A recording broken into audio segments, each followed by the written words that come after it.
System तो पता नहीं कब चेंज होगा, कब मेरे गवर्नमेंट को ये होश आएगा कि भाई अब चेंज करो। 1947 का सिस्टम आप अभी तक हम पे लागू करके बैठे हुए हैं। आप 80 नंबर 100 नंबर का पेपर होता है तो 80 नंबर में वो आपने जो है वो सवाल जवाब रखे हुए हैं, 20 नंबर के एमसीक्यूज होते हैं, प्रैक्टिकल सिस्टम होता ही नहीं है। और हमारा एजुकेशन सिस्टम स्टूडेंट को सोचना नहीं सिखाता, सिर्फ याद करना सिखाता है। मेरे ख्याल में जो थिंकिंग है वो नेचुरली डेवलप तो नहीं होगी। क्या आप मेरी बात से एग्री करते हैं या स्टूडेंट को गलती करने की आदत ही नहीं चाहिए मेरे ख्याल में। क्या आपको लगता है ये बात सही है या सिर्फ एक जनरल ओपिनियन? तो उम्मीद के साथ कि हमें जवाब मिलेगा। आप क्या कहते हैं? टीचर का काम सिर्फ जवाब देना नहीं होता, अच्छे सवाल पैदा करना भी होता है। तो फिर स्टूडेंट क्या करे? अगर सवाल पूछने की हिम्मत ही कम हो गई तो लर्निंग कैसे होगी? हम सिर्फ आंसर याद करने तक महदूद हो जाए, वही बात सिर्फ रटाफिकेशन तक और टेस्ट अच्छे दे दे बच्चा। सर हमारे बहुत से स्कूलों में बहुत से टीचर स्टूडेंट को ज्यादा सवाल ही नहीं करने देते। अगर वो सवाल करते हैं तो उन्हें बदतमीज या डिस्टर्ब करने वाला बच्चा कह के उनको बिठा दिया जाता है। हमारे यहाँ पे ना बहुत से उस्ताद जो है स्टूडेंट को डिमोटिवेट भी कर देते हैं। आज का एजुकेशन सिस्टम एम्प्लॉय ज्यादा बनाता है लीडर। अल्लाह ताला को नेचुरली तौर पे कुछ चीजें नेचर की तरफ से भी तो दी जाती है ना, कि रिस्क मत लो, बस एक सेफ जॉब ढूंढो। उसको यही नहीं पता चला कि जो मैंने सीखा है वो यूज कहाँ होगा, उसका इस्तेमाल कहाँ है, और बस वो मैट्रिसेस का कॉन्सेप्ट फॉर एग्जांपल मैथ में होता है वो पढ़ गया और उसको पता ही नहीं कि मैट्रिसेस का कॉन्सेप्ट यूज कहाँ हो रहा है, तो इस इल्म का तो फायदा ही नहीं हुआ। अल्लाह ताला ने सबसे पहले पढ़ने का ही क्यों हुक्म दिया? मेरे ख्याल में जो आपने जिस चीज की तरफ इशारा किया है ना, इकरा, कि कुरान पाक का आगाज इकरा के लफ्ज से हुआ है, जिसका तर्जुमा है पढ़ो। क्या हमने इल्म का असली मकसद भुला दिया है? बच्चा जो आपके पास 6-7 साल पढ़ गया, आप टीचर हो, उस्ताद एक बहुत बड़ा जो है बहुत बड़ा प्रोफेशन है, बहुत बड़ा प्रोफेशन है। उस्ताद 5 साल के बाद 6 साल के बाद कम से कम हमें ये तो बता सके कि ये बच्चा किस चीज में तेज है। क्या असली कंपटीशन अब डिग्री का नहीं थिंकिंग का है? लेकिन तब्दील करना होगा, इस सोच को तब्दील करना होगा, इस एजुकेशनल सिस्टम को चेंज होना पड़ेगा। एआई से हासिल नहीं करेंगे बल्कि सोचेंगे, खुद डिसीजन लेंगे और प्रॉब्लम सॉल्व करना सीखेंगे। लेकिन हर मशवरे के लिए अगर आप यही की तरफ चले जाएंगे तो आपकी अपनी थिंकिंग कब पैदा होगी, आप खुद कब सोचेंगे।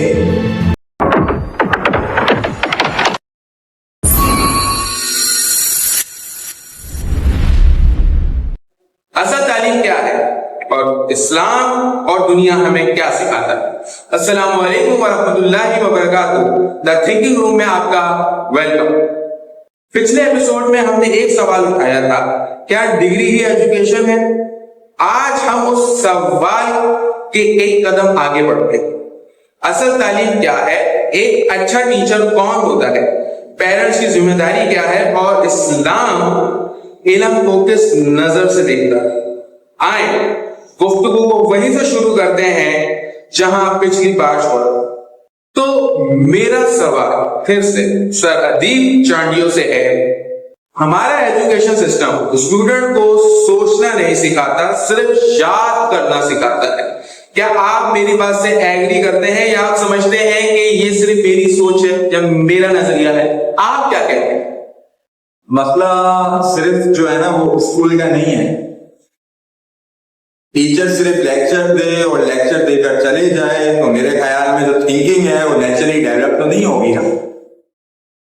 ठीक कह रहा हूं ना मैं कि और जिस क्लासरूम में सवाल ही पैदा ना हो, ठीक है, सवालों का जवाब ही दुरुस्त ना दिया जाए, ठीक है, और स्टूडेंट को गलती करने की आदत ही नहीं चाहिए मेरे ख्याल में। अब स्टूडेंट अगर गलती करने से डर रहा है तो मेरे ख्याल में इसमें तो फिर हमारी टीचिंग मेथड पे फॉल्ट है ना, और ये है भी। तो वही क्लासरूम थिंकिंग पैदा करता है जहां स्टूडेंट्स को गलती करने की आजादी भी हो और जहां पे वो फुल कॉन्फिडेंस से टीचर से सवाल कर सकें और इस उम्मीद के साथ कि हमें जवाब मिलेगा। और टीचर्स को मैं ये कहूंगा कि अगर आपको उस वक्त जवाब नहीं मिल रहा तो कोई बात नहीं है, आप स्टूडेंट को ये भी कह सकते हैं कि बेटा नेक्स्ट क्लास में मैं इसका बहुत अच्छा जवाब लेकर आऊंगा या आऊंगी। लेकिन मसला सारा ये है, यहाँ हम लोग हार ही तो नहीं मानते ना, हम लोगों को पता नहीं शर्म आ रही होती है। देखें इसी के बाद जो है ना वो एजुकेशन जो है वो कभी खत्म नहीं होती, तालीम कभी खत्म नहीं हो सकती। अगर आपके पास वो जवाब नहीं है तो आप उसको ढूंढें ना, आप ढूंढ कर उसको जवाब दें ना। लेकिन मेरे ख्याल में इसका एक और हल भी है कि अगर हम प्लानिंग अच्छी तरीके से कर आए, अगर हम जिस क्लास में लेक्चर देने जा रहे हैं वो लेक्चर अच्छे से प्रिपेयर करके जाएं तो सवाल और जवाब और क्लास बड़ी इंटरेस्टिंग हो सकती है।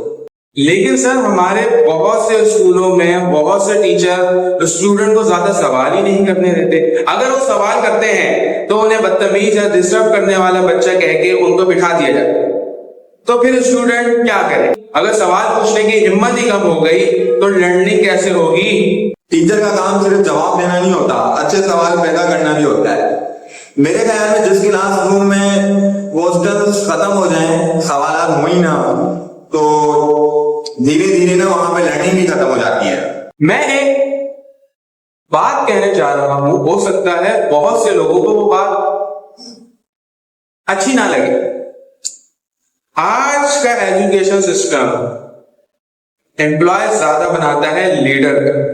क्या आपको लगता है ये बात सही है या सिर्फ एक जनरल ओपिनियन? देखिए ये बात जो है ना काफी हद तक ठीक भी है, क्या पता ये बात काफी हद तक जो है गलत भी लगे लोगों को, और हमारा क्वेश्चन आपका और मेरा जवाब भी जाए से लोग मुतमईन ना हो। लेकिन हमें सच बोलना है, और हमें अगर हम इस सिस्टम की नाकामियों पर या सिस्टम पर बात करने आए तो फिर हमें जो फॉल्ट नजर आ रहे हैं उस पर बात करनी पड़ेगी। हर एजुकेशन सिस्टम में लीडर्स भी निकले हैं और प्रोफेशनल्स भी, लेकिन ये बात जरूर सच है कि बहुत सी जगह क्रिएटिविटी से जो ज्यादा रूल्स को फॉलो करवाया जाता है, ठीक है, और रूल्स को फॉलो करने को इंपॉर्टेंस दी जाती है। लीडरशिप उस वक्त पैदा होती है जब स्टूडेंट्स को सोचने का मौका मिले, उसको डिसीजन लेने का मौका मिले और अपनी गलतियों से सीखने का उसको चांस मिले। अगर क्लासरूम सिर्फ आंसर याद करने तक महदूद हो जाए, वही बात सिर्फ रेक्टिफिकेशन तक और टेस्ट अच्छे देते बच्चा, यहाँ पर एक और मजाक कहते हैं इसको, हम क्या कहें कि अच्छा बच्चा उसको समझा जाता है जो पढ़ने में अच्छा होता है। बिल्कुल ऐसा। और हमारे यहाँ पे ना बहुत से उस्ताद जो स्टूडेंट को डिमोटिवेट भी कर लेते हैं। देखें अगर एक बच्चा याद करने में अच्छा नहीं है, क्या पता उस बच्चे की दूसरी टेक्निक्स अच्छी हो, क्या पता वो बच्चा टेक्नोलॉजी में अच्छा हो, क्या पता वो बच्चा आर्ट्स में अच्छा हो, तो ये कौन उसको जो है वो मतलब बच्चों में से वो जो एक स्टूडेंट में आर्ट का जो एक छुपा हुआ है चीज जो आर्ट्स की छुपी है, कोई भी चीज उसके अंदर जो छुपा है उसका मैं वो जिस चीज का वो निकालेगा कौन? हमारा काम है ना।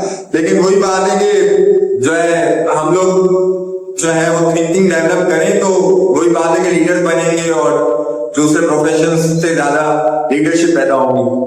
आप कह रहे हैं कि लीडरशिप जरूरी है। अगर जरूरी है तो आजकल के पेरेंट्स अपने बच्चों को ये क्यों कह रहे हैं कि रिस्क मत लो, बस एक सेफ जॉब ढूंढो? क्या ये उनका कॉन्फिडेंस कम कर रहे हैं? पेरेंट्स की सोच को समझना भी बहुत जरूरी है, क्योंकि देखें हर पेरेंट यही चाहेगा, अगर मैं भी पेरेंट हूँ आप भी पेरेंट हो, हम यही चाहेंगे कि हमारा जो बच्चा है वो सक्सेसफुल लाइफ की तरफ जाए और सेफ करियर चूज करे, ठीक है, मतलब वो सक्सेसफुल जिंदगी गुजारे और महफूज जिंदगी गुजारे।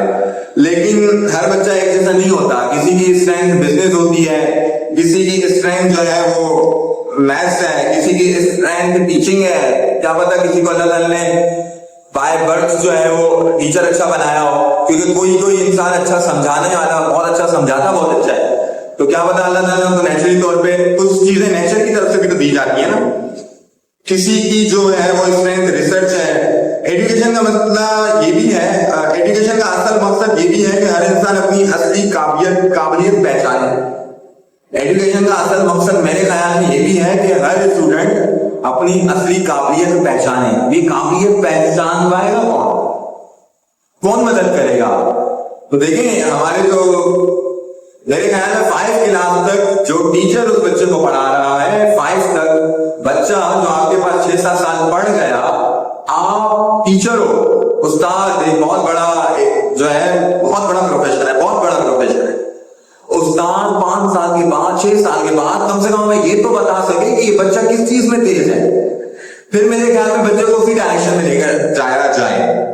अब बहुत से दुनियावी सवाल हो गए हैं, तो चलें थोड़ा कुरान की जाने पढ़ते हैं, देखते हैं कि कुरान क्या कह रहा है। कुरान की सबसे पहले वही, उसका अल्फाज था इकरा, पढ़ो। अल्लाह ताला ने सबसे पहले पढ़ने का ही क्यों हुक्म दिया? नमाज का हुक्म क्यों नहीं आया?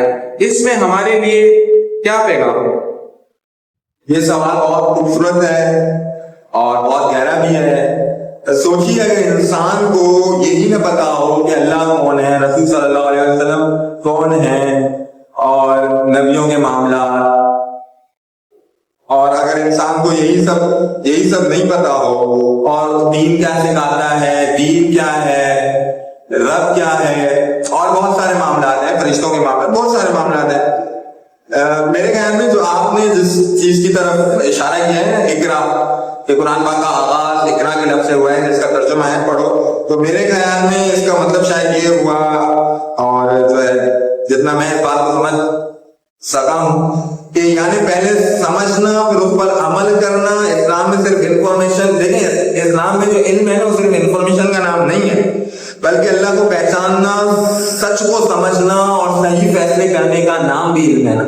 अगर इस्लाम इल्म को इतनी इंपॉर्टेंस दे रहा है, तो फिर आजकल के मुसलमान कंट्रीज रिसर्च, साइंस, टेक्नोलॉजी और इनोवेशन में इतने पीछे क्यों रह गए? क्या हमने इल्म का असली मकसद भुला दिया है? ये वाकई एक दर्दनाक हकीकत है। देखिए मसला कुरान पाक में नहीं है, नौजुबिल्लाह। कुरान पाक तो आपको एक मुकम्मल किताब है, उसमें हर तरह के मसाइल हैं और मसलों के मजे की बात मेरे अल्लाह ताला ने मसलों को डिस्कस किया, फिर मसलों के हल बता दिए और उसके बाद ये भी बता दिया कि देखो ये करोगे तो जो है तुम्हारी मंजिल जन्नत की तरफ है और तुम्हारी मंजिल दोज़ख की तरफ है। तो मसला तो मैं नहीं समझता कि कुरान पाक है, कुरान पाक बिल्कुल ठीक है, मसला कहीं तक शायद हमारा ही है। देखिए हमने इनको सिर्फ एग्जाम्स और सर्टिफिकेट तक महदूद कर लिया है। हमें देखें जब हम इस दुनिया में आते हैं तो हमें, आपको, मुझे क्या सिखाया गया था? यही सिखाया गया था ना, अच्छा पढ़ो, अच्छा पढ़ोगे तो अच्छी डिग्री मिलेगी, अच्छी डिग्री मिलेगी तो अच्छी जॉब मिलेगी, और अच्छी जॉब मिलेगी तो अच्छे घराने की लड़की मिलेगी। हमें यही सिखाया गया। और हमें क्या सिखाया गया कि हमेशा कामयाबी के लिए और मार्क्स के लिए पढ़ो, या सिर्फ कामयाबी के लिए पढ़ना चाहिए। अगर एक बच्चा काबिल ही नहीं है, वो कुछ सीखा ही नहीं, उसको यही नहीं पता चला कि जो मैंने सीखा है वो यूज कहाँ होगा, उसका इस्तेमाल कहाँ है, और बस वो मैट्रिसेस का कॉन्सेप्ट, फॉर एग्जांपल मैथ में होता है, वो पढ़ गया और उसको पता ही नहीं कि मैट्रिसेस का कॉन्सेप्ट यूज कहाँ हो रहा है, तो इस इल्म का तो फायदा ही नहीं हुआ। तो इस्लाम जो है, जबकि इस्लाम जो है वो हर उस इल्म की कदर करता है जो इंसानियत के लिए फायदेमंद हो, जैसा कि रिसर्च, मेडिसिन, साइंस, टेक्नोलॉजी। देखिए इस्लाम में कहीं ये तो नहीं लिखता कि आप डॉक्टर नहीं बन सकते। इस्लाम तो हमें कह रहे हैं कि दीनी दुनिया की इल्म के साथ दीनी इल्म भी हासिल करो, दीनी के साथ दुनिया की इल्म भी हासिल करो। देखिए ये सब भी फायदेमंद इल्म का हिस्सा है, जिनका मैंने नाम लिया कि दूसरी जो फील्ड्स हैं। जब इल्म सिर्फ डिग्री बन जाए और तरक्की रुक जाती है, मेरे ख्याल में जब इल्म को आप सिर्फ डिग्री तक महदूद करें तो तरक्की रुक जाएगी। और इल्म जो है वो, और इल्म अगर, एक और बात है यहाँ पे, इल्म अगर इबादत बन जाए तो हमें दुनिया की रहनुमाई करनी है, तो इल्म को इबादत समझकर करना चाहिए। और टीचर्स जो हैं वो अगर तालीम जो है वो बच्चों को दे रहे हैं तो वो ये सोचकर तालीम दें और बच्चों के लिए नए नए तौर तरीके सीख कर आए। देखें कब तक हम सिस्टम पे बैठे होंगे? सिस्टम तो पता नहीं कब चेंज होगा, कब मेरे गवर्नमेंट को ये होश आएगा कि भाई अब चेंज करो। 1947 का सिस्टम आप अभी तक हम पे लागू करके बैठे हुए हैं। आप 100 नंबर का पेपर होता है तो 80 नंबर में वो आपने जो है वो सवाल जवाब रखे हुए हैं, 20 नंबर के एमसीक्यूज होते हैं, प्रैक्टिकल सिस्टम होता ही नहीं। और मजे की बात, मैथ में तो मेरे मुल्क में लैब्स का सिस्टम नहीं है। मैं क्या यहाँ पे क्या किस चीज की उठाऊं? तो मेरे ख्याल में कब तक हम बैठ के रोते रहेंगे? देखें यहाँ पर प्राइवेट सिस्टम भी तो है ना, प्राइवेट इदारे तो कर सकते हैं ना। ठीक है आप 9 matric first year second year तक महदूद हो, आपको बोर्ड के रूल्स वगैरह सब ये फॉलो करने हैं, उससे पहले तो आप कर सकते हो ना। तो क्यों ना आप जो है अपनी मदद आपके तहत मामला शुरू कर लो। क्या पता ये देखकर गवर्नमेंट को भी एक दिन होश आ जाए कि हमें जो है वो तालीम रटाफिकेशन तक नहीं, तालीम जो है वो हमें प्रैक्टिकली इंडस्ट्रियली और बच्चों को बहुत सारी चीजें बनाने आनी चाहिए, सीखने आनी चाहिए। मैट्रिक तक ही बच्चा इस काबिल हो जाना चाहिए कि वो 16-17 साल की उम्र में अपने पेरेंट्स का एक सहारा बन जाए। बड़ा अच्छा सवाल जवाब दिया सर ने, बड़ा एक्सप्लेन किया। अच्छा सर, आजकल का जो माशरा है और उनके कुछ सवालात हैं। एक स्टूडेंट का सवाल है जो मैं आपसे कह रहा हूँ। उसने मुझसे ये कहा कि सर आजकल एआई आ चुकी है, गूगल है, हर इंफॉर्मेशन सेकंडों में है, तो फिर स्कूल, कॉलेज और यूनिवर्सिटी की क्या जरूरत है? क्या फ्यूचर में डिग्री की वैल्यू कम हो जाएगी? देखिए, फ्यूचर मेरे ख्याल में उस इंसान का होगा जो एआई को अपना हेल्पर बनाए, न कि एआई को जो है वो अपना जो है अपनी सोच बना ले, अपनी सोच का रिप्लेसमेंट बना ले। और एआई से आप मशवरे क्यों ले रहे हो? देखिए, मुझे एक बात है, अगर मैं सारा काम एआई से करवाऊंगा, ठीक है आप करवाएं, काफी हद तक मुश्किल चीजों के लिए आप एआई को यूज करें, लेकिन हर मशवरे के लिए अगर आप एआई की तरफ चले जाएंगे तो आपकी अपनी थिंकिंग कब पैदा होगी? आप खुद कब सोचेंगे? मतलब सर फ्यूचर उन लोगों का होगा जो सिर्फ इंफॉर्मेशन एआई से हासिल नहीं करेंगे, बल्कि सोचेंगे, खुद डिसीजन लेंगे और प्रॉब्लम सॉल्व करना सीखेंगे। क्या असली कंपटीशन अब डिग्री का नहीं, थिंकिंग का है? जी बिल्कुल। आज की दुनिया में जो कंपटीशन है ना, वो इंफॉर्मेशन का तो मेरे ख्याल में नहीं है। इंफॉर्मेशन तो सबके पास है, एआई तो सबके पास है, आपके पास, मेरे पास, सबके पास मोबाइल है, सब एआई को यूज कर रहे हैं।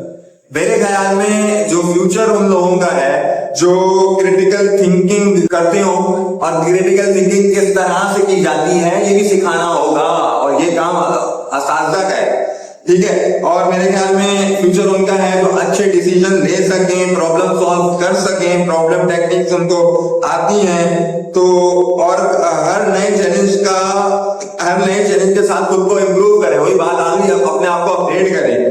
तो डिग्री जरूर इंपॉर्टेंट है, हम ये नहीं कह रहे कि डिग्री आप हासिल नहीं करें, डिग्री जरूर इंपॉर्टेंट है, लेकिन तब्दील करना होगा, इस सोच को तब्दील करना होगा, इस एजुकेशनल सिस्टम को चेंज होना पड़ेगा।